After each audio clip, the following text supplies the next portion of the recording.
The doctrine of discovery is the current system of laws and policies that justify the removal of land from Indigenous peoples. These laws are rooted in church doctrines that originated in the 15th century.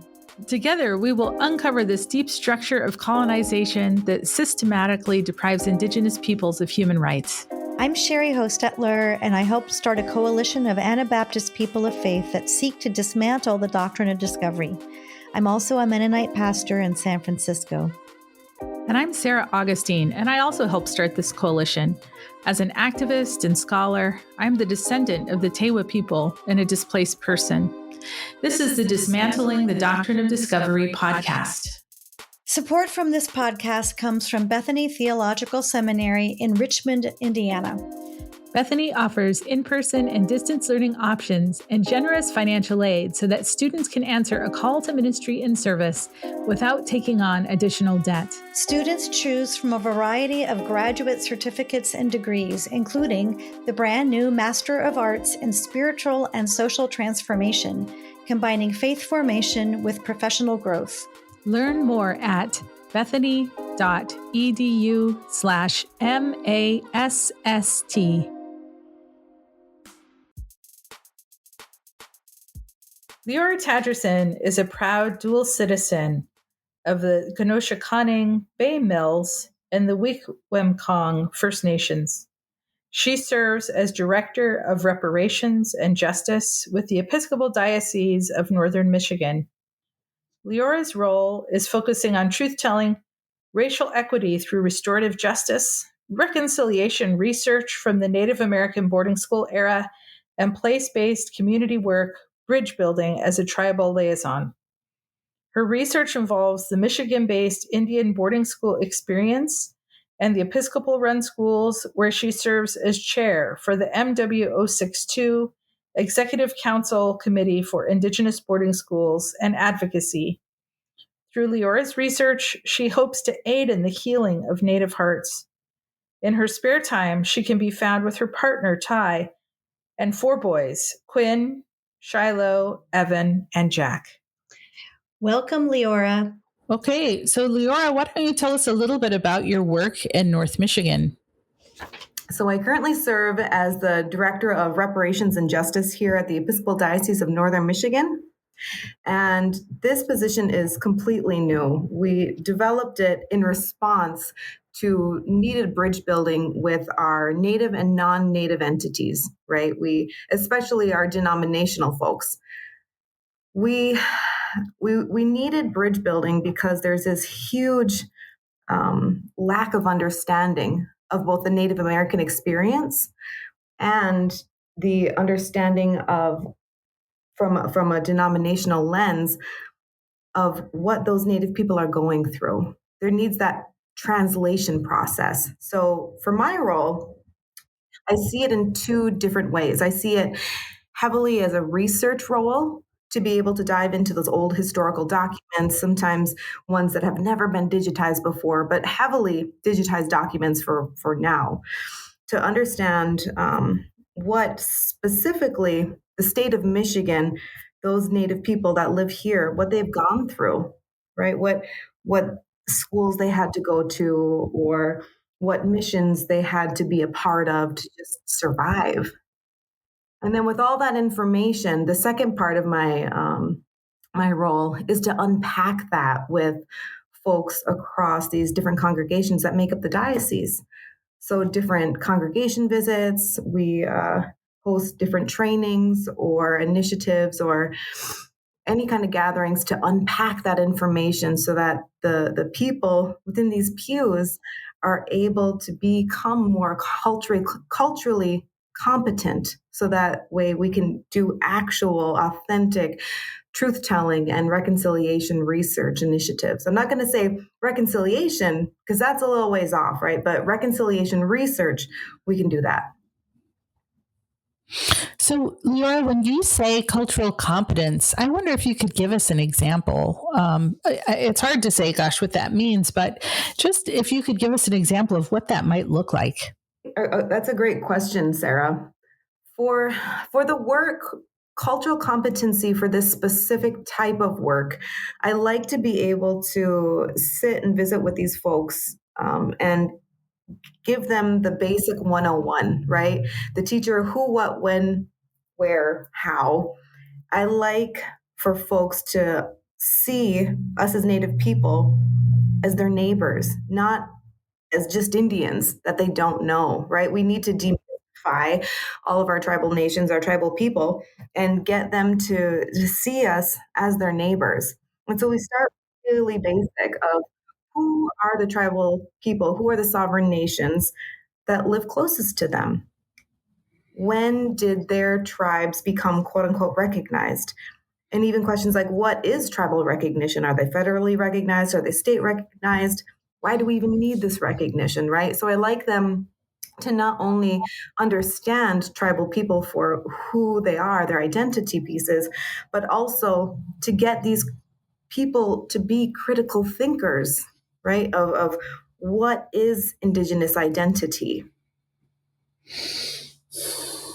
Oh, I'm amazed that you're doing that work, Leora. That is so, I'm just thinking to myself how wonderful it would be to have that work going on everywhere. And that is a portion of what we do in the coalition too. And I'm so thrilled to hear you talk about it. And I'm wondering, what prepared you, do you think, to engage in this important work?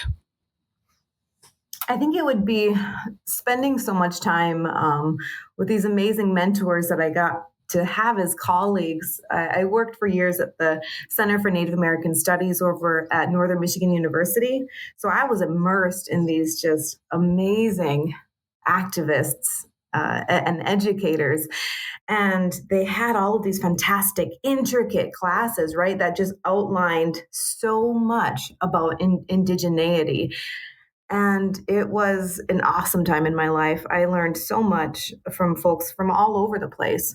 And that really stuck with my heart, because I saw these amazing people go into non-Native communities all the time and be able to hold their own with such grace and talk about these Native issues in such a matter-of-fact way. And it just made me real happy.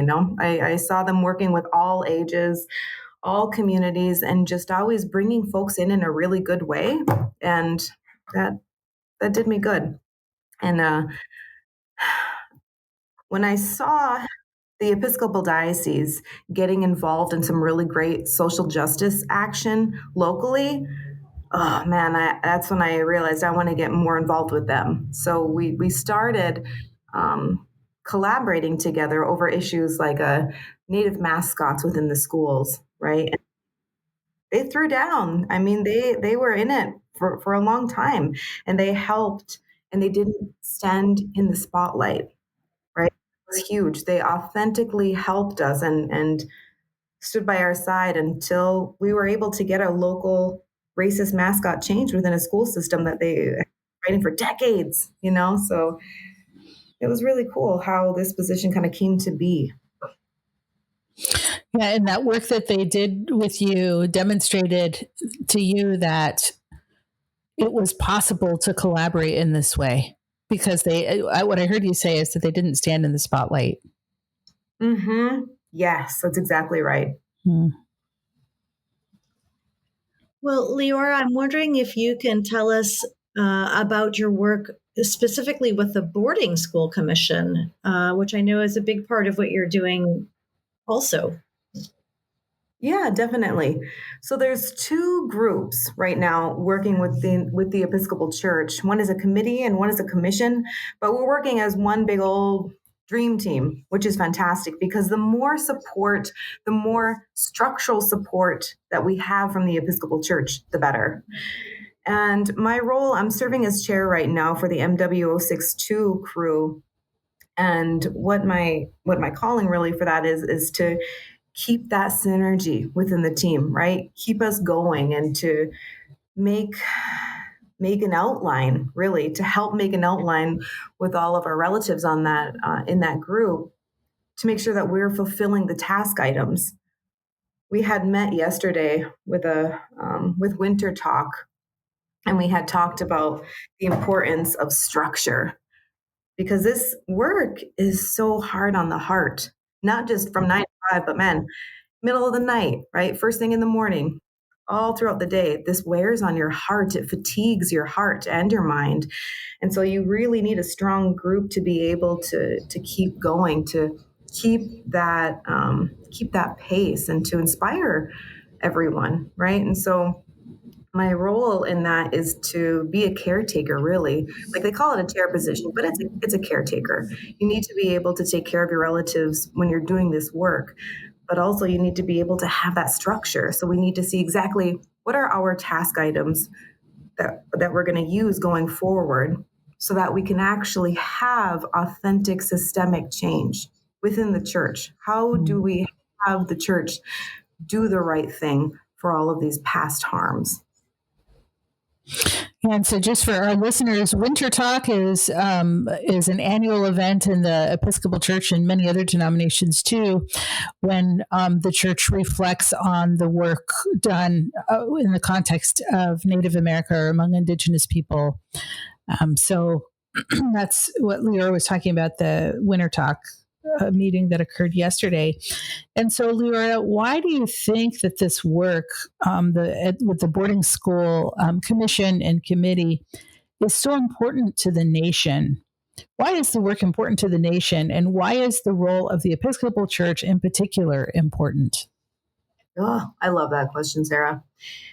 Accountability is vital, right? And accountability, understanding of accountability is vital. Right now, there are not many denominations that I'm seeing. There are some, don't get me wrong, but not enough, that are doing that are doing this work authentically. We need to be able to have church leadership understand the why behind this. They need to understand the humanity behind all of this truth-telling and reconciliation work. They can't just have a quick apology and wipe their hands of it, right? There needs to be very specific task items that go forward, so that way the actual infrastructure of the church, their way of worship, their way of being, their way of going about their business even, needs to change.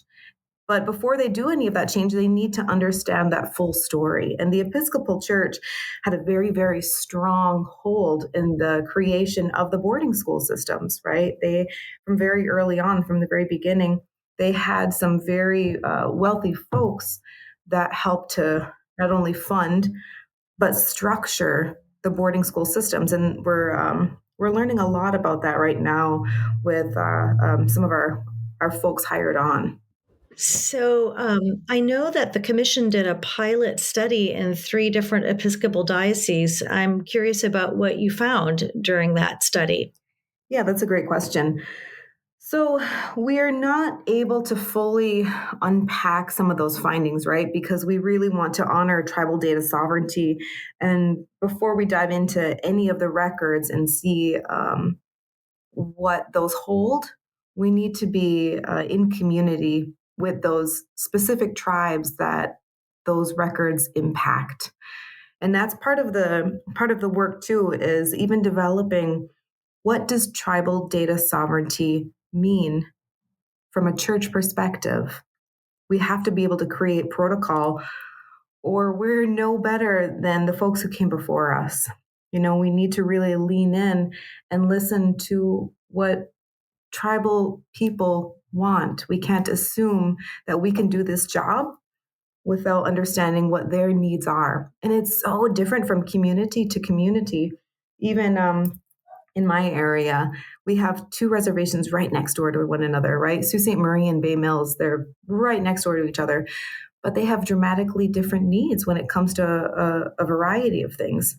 So I can't say too much yet about a lot of those findings, but what I can say is that there are a lot more records available than we realize. And that is a good thing. That's a really good thing. We need to understand correspondence documents. We need to understand contracts, right? All of these ledgers that came, we need to understand the financial aspects of this huge octopus. There were so many different funding structures, and even some of the historic federal circulars that taught people across the nation how to run these genocidal, quote unquote, schools, right? So there is so much at play. It is a very layered era that we're now just learning about the true intricacies of how these worked, how they were structured, who was there, who helped to create them, but also who helped run them. So it's different from every denomination, and there's a lot more to be uncovered. Of course, there's going to be for decades, but so far, a lot of the records are showing us that even though there's a lot of records lost, and in some denominations, we are not able to access their archives, but within the places we've been invited into, the archival research is so rich. And so I'm so thankful the process so far. We've been able to connect with the bishops or the standing committees of these different dioceses and be invited in, which is really cool. One thing I do want to call attention to is the process. The discovery process for this archival journey has been a dream. It really has. When I used to teach Native Studies over at Northern Michigan University for a language course, we would go about this, what would you call it? We would have an assignment. Every semester I'd have students do this assignment.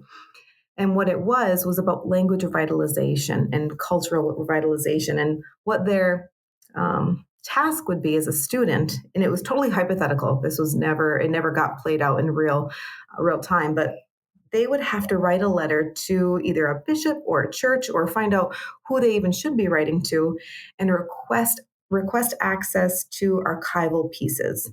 And why was that? So that way they could be bridge builders in their own capacity. And so that way they would be able to start this whole truth-telling process from not a realistic standpoint, but a training standpoint, right? I wanted them to be this wonderful little army of scholars, these Native scholars. And it was really impactful. For every semester that they would do it, their findings it would just blow their minds, right? Because they were not trained. This isn't really a huge field that there's a lot of people doing the work, especially from a language revitalization lens.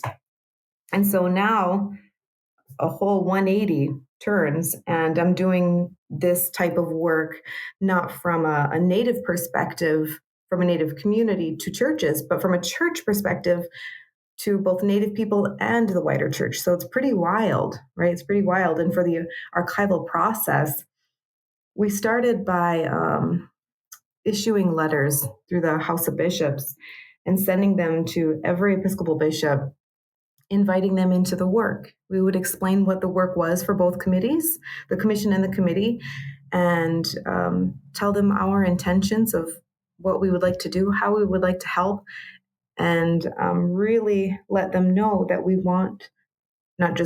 need this to be tribally led.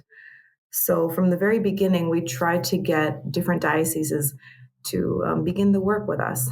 And now that it has, the findings have been really, really amazing, Sherry, being able to get into the archives of different locations, and for different dioceses to understand even where their records are held, because it's much different than, say, a university or a museum, right?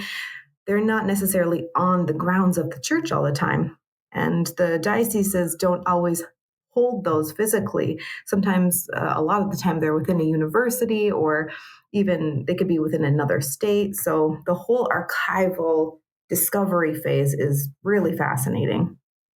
Yeah, I get the sense of kind of this. The image that came to me were these like labyrinthine underground archives that you're trying to like tunnel. I mean, I know they're not literally underground, but I just got a sense of almost the maze-like nature of just finding the archives and tracking them down, and then getting access to them.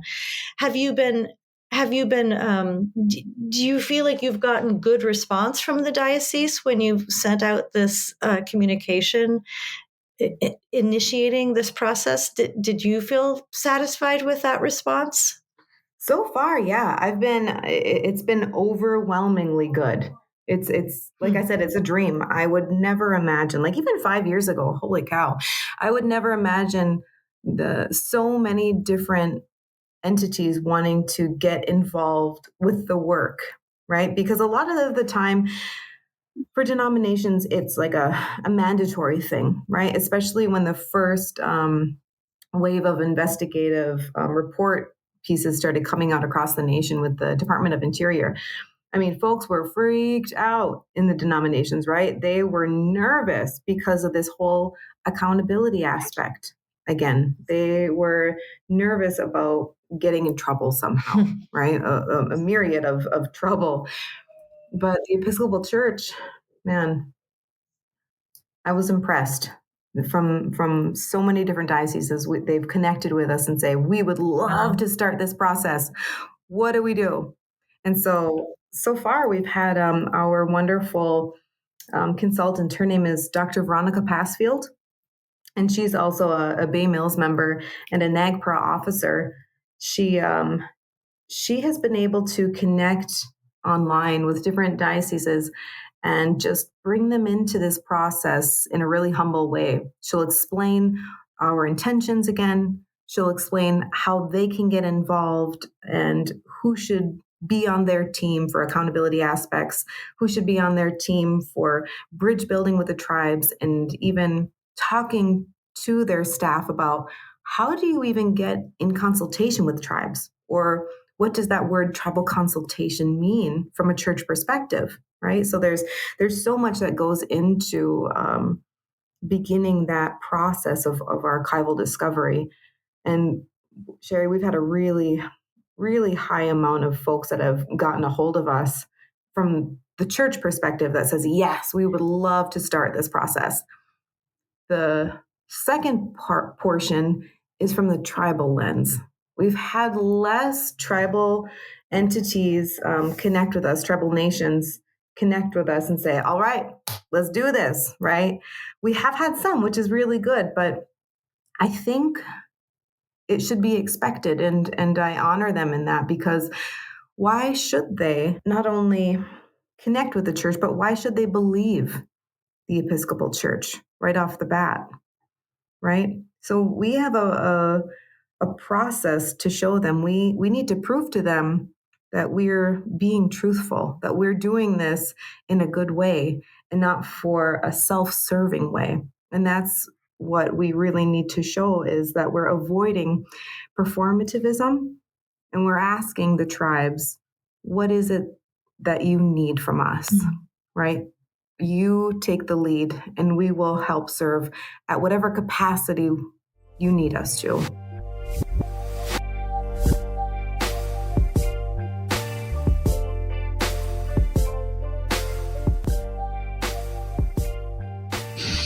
Leora, you mentioned that Dr. Veronica Passfield is a NAGPRA officer. I wonder if you could just briefly tell our listeners what that means. Yeah, absolutely. So NAGPRA stands for Native American Graves Protection and Repatriation Act. Now, it's hurts my heart and makes me happy and heal all at the same time when I think about this this paradigm, right? We have to have actual people trained and in the field to protect our loved ones that have passed on, so that we can have their remains taken care of in a proper way. But how amazing that we are in an era where we have these amazing warriors trained and in the field to protect our loved ones that passed on, right? So NAGPRA officers do everything from be able to bring home those remains of our babies at boarding schools that never made it home, to helping with ceremonial sacred objects that would be, say, within a funeral, within ceremony, back to their home communities. Thank you, Leora. And I just want to ask this question because I hear it a lot. This is something that I hear as I travel around the country from Christians across various backgrounds and denominations. Why is it important to care about boarding schools now? I hear over and over this is something that happened in the past. Why are we dredging all of this up? Why does this matter for Native American people and Indigenous people, not just in the church, but in general? Why is this an issue of great importance at the national level, from your point of view? Oh, that's a great question. We need to heal. It's as simple as we need to heal, both individually and collectively. And for folks who think that the boarding school era was a long, long time ago, it began a long time ago, but it ended in 1983 within the United States of America. And that was in the state of Michigan. We're at Harbor Springs at Holy Childhood. And in Canada, that ended in 1996. And here in Michigan, we are very close to a lot of First Nations peoples, right? They live all throughout the Upper Peninsula and the Lower Peninsula. So we have a high number of boarding school and residential school survivors. And they've got a lot of hurt, rightfully so. We need to understand how to help them feel better. We need to understand how to help remedy this deep trauma that's within that DNA, right? I mean, even myself, I am not a boarding school survivor. I've had family, excuse me, I've had family that has attended boarding schools throughout the state of Michigan and in Canada, over in Carlisle, Pennsylvania. But myself, I have never been within those genocidal hallways. I've never had to help my fellow human out when they have been beaten or starved, etc., right? But my DNA remembers that, right? So I tell folks, the 2025 version of Leora understands that I'm physically safe, but the DNA of my family that still lives within me is still having that epigenetic reaction to some of those situations. And if I go into, say, a church setting and I hear some of those bells, or I'll hear some prayers, or even some of those sights, that can trigger some of those reactions, and you can suddenly feel a rush of anxiety or fear and not fully understand it and not be aware of why that's happening. But we are having these conversations on a larger scale. So folks are starting to understand these very real experiences that their DNA is bringing up for them, right? But for the need of folks to heal, that's why we're doing this work. That's why boarding school research, boarding school actions, especially legal actions, are so important. Native people here in America and all across the globe, our Indigenous relatives have the highest racial disparity list out there, right? And we need to be able to change that in good ways. We need to be able to remedy the hurt that's happening in all these different communities, and supporting that through boarding school research, through the work. That's a really powerful and impactful way forward. So, Leora, I wonder if it's okay with you. I just want to process about this just between you and me, sister, for a minute, because I think here in the U.S., where I was born and raised, there was just such a focus on individual identity and individual experience. And there is individual pain and healing that has to occur for all of us in terms of this history of child removal and in our epigenetic memory, just as you say. And then there's also this collective experience, which I want to describe at the structural level. So there are policies, laws and policies put in place to remove Indigenous children from their communities. And this child removal is the most effective form of removing Indigenous people from their lands that there has ever been. And the result of that child removal has meant the decimation of Indigenous communities across the country. That is to say, destruction of the tribal structure, destruction of the family structure, removal with the intention of gaining access to land and its resources. This collective experience is far from over in terms of the way we experience being on our own lands, and the I guess the laws and policies and levers that still exist as a result of child removal. And I just wonder if this is something that we talk around it, because we're constantly trying to protect our elders who have this, who went to boarding schools and their individual level experiences, to honor those. And at the same time, there's this collective experience and trauma that is ongoing. And I wonder, if you have anything to say about that. Ooh, that is a good question.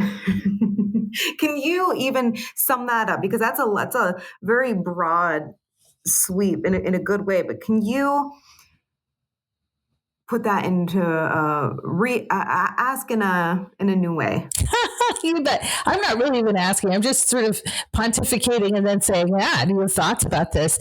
Simply that there is more to the boarding school experience than just individual level experience. It's a collective experience, and that collective experience was put into motion to remove Indigenous people from their lands. And so many of us, our communities, are still reeling from that because it's not a part of the past. It's part of the present. We have laws and policies in place today that came out of the boarding school era, like allotment, that have shaped our lands, who has access to land, who has control over those lands. And to me, this is a crucial reason that we have to uncover all of this.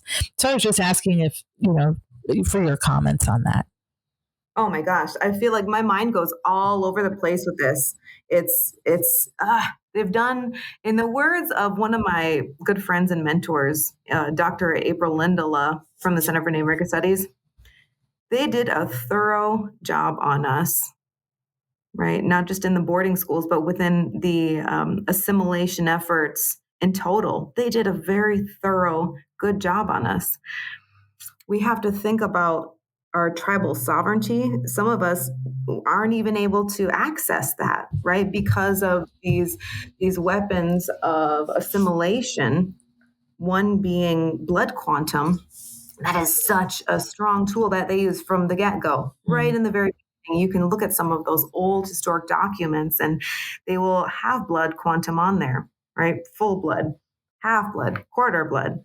And it's such a disgusting tool that they still use today. And today it's flip-flopped totally, right? Because before they would use that and it would be scary for our people. Because if you had your child and your other half, that mother, that father, that parent was also full blood, suddenly your baby was a target, right? Your baby was under fire very easily in all of these different capacities. You were almost sure that your child was going to go through human trafficking, right? Through sexual abuse, through mental, physical abuse, all of these things, because they were Indian.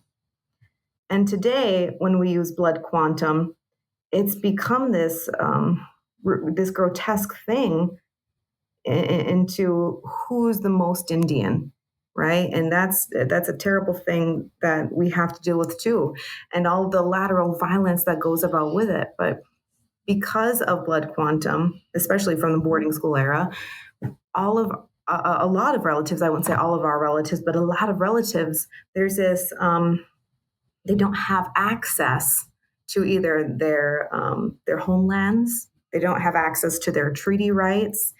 That means that they wouldn't even be able to have an eagle feather for ceremony, or they wouldn't go up to the wild rice beds with their families.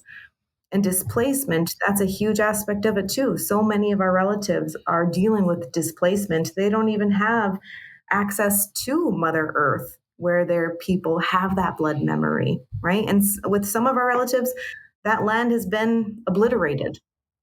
They will never have access to that, right? So that's just, man, Sarah, my mind goes to so many different aspects to that question. I guess I'm not sure how to hone in on just one aspect, because they, like Dr. Lindela said, they have done a very thorough job on us. So. Thank you for those reflections, Leora. And I just want our listeners to consider how important it is to uncover the structural violence, and that this process allows us to uncover that structural violence, not because there is value in just simply replaying pain that happened in the past, but to amend those violent structures that are in play today. And so, Leora, I wanted to just ask you too, what do you want the world to know about the work of the Commission? What are a few things you just want the world to know about the work of the Commission and the committee of which you were the chair? My mind goes first to serving tribal people, right? I mean, yes, it is serving the church, but it is serving first and foremost tribal people. It needs to serve tribal people. And so the very first thing that it goes to is, I want to be able to for this message to get out to those tribal communities, and for them to understand that the Episcopal Church is trying to do the right thing. They're trying to have the tribal entities have the agency within this. They want for the tribal people to be the leaders in this. So we're here, and we're leaning in, and we're listening. What are our roles and responsibilities, while avoiding performativism, right? Not leading with a savior syndrome complex. What should the church be doing? Because I think back with our ancestors, right? With our families that came before us, and when they're enduring all of that treatment, what if they had just one Indian, right, in that room, in that planning room, when all of these white men were planning these initiatives, when they were writing these federal circulars, teaching people all across the nation how to assimilate us? What if we had just one Indian in there talking to them? And what if they would listen? How many thousands of lives would that have changed? We have the opportunity now today. They're listening. They're waiting to understand, how can our communities have real change, right? So I just would really love for tribal nations to understand they're listening. What are they supposed to be doing? How can they help? What does actual help look like? What does healing look like from a tribal lens? And then for the different dioceses, I would love for them to know that, yes, this work is hard, but it's doable. And there are so many different capacities to the work. Like, there are these fantastic protocols being developed for tribal data sovereignty, for some kind of protocol that's very similar to the Native American Graves and Repatriation Act. Of course, not exactly like it, because as a lot of us know, church lands don't have to comply with NEGPRA. So that's why the commissions are creating something stronger that the church will comply with. But I want different, even congregations, to know that they can get involved with this work even before those official guidelines come out, to help bring them through this process. And it just takes bridge building. It takes the different dioceses, the individual congregations, the leadership of the church, to just get to know their neighbors, right? Introduce themselves, go to a tribal gathering, go support their initiatives. Understand who your relatives are that live next to you, because when you understand them as people, you're going to be able to see them as people. and not a population, right? This work can be done on so many different capacities. Leora, I want to thank you for taking the time to chat with us today. What a privilege to get to sit on this committee and commission together. It's such a privilege for me to get to follow under your leadership in this work. I also just want to say what a joy to be alive at the same time that you are, Leora. I appreciate you every day, and I'm so thankful for your presence in this world and in my life. Thank you for taking the time to sit with us today. Good, sis. I appreciate you.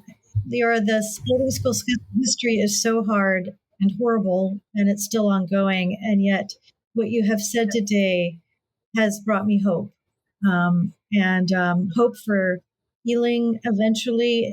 Just hope that the church can actually be responsive in a good way. So thank you for all the work you're doing.